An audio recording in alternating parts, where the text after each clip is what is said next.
The day she arrived, her voice preceded her presence, dripping with entitlement before her heels even touched the floor. "This is it," my mother-in-law, Ruth, declared, sweeping her hand dramatically like a queen asserting dominion over a new territory. "We can finally live in a new house."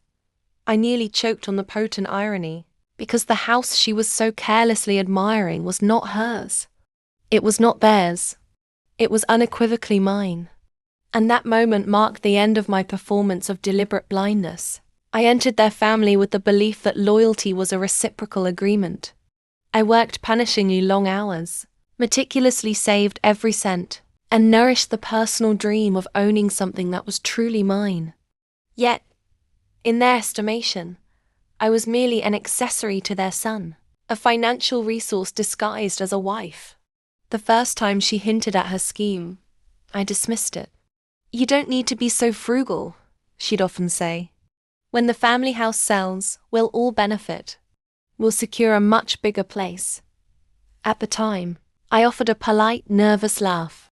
I assumed she was simply exaggerating. But exaggeration, I learned, has deep, insidious roots, and hers were clearly reaching for my assets. The warning signs began discreetly. My husband, Aaron, started spending progressively more time at his mother's residence than our own. Phone calls abruptly ceased the instant I entered the room.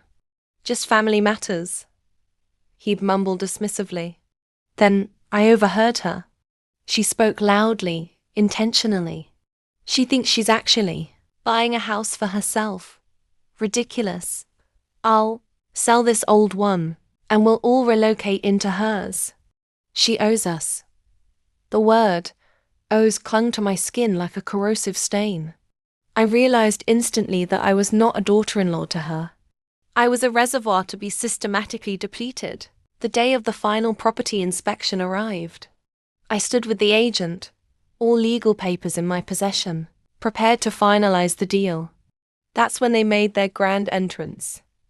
Ruth, my sister-in-law, even distant cousins I barely recognized, parading through the front door like an invading army staking its claim.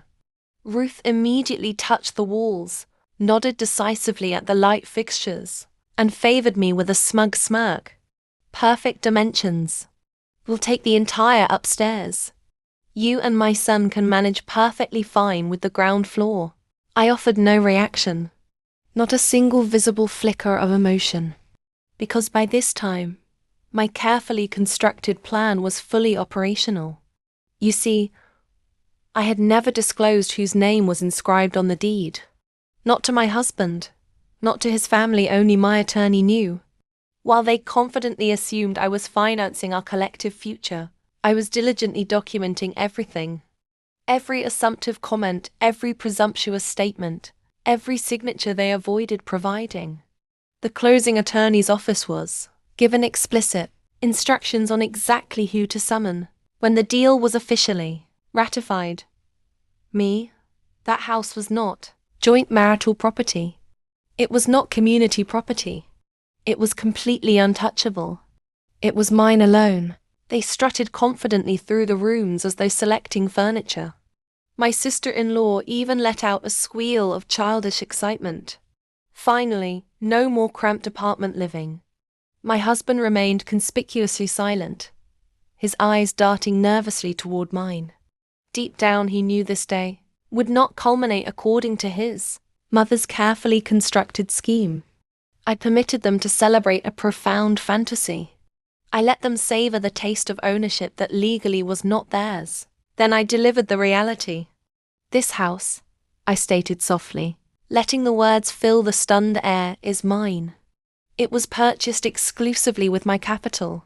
The deed is registered solely under my name. Not yours. Not your son's. And absolutely not the family's." The entire room instantly froze.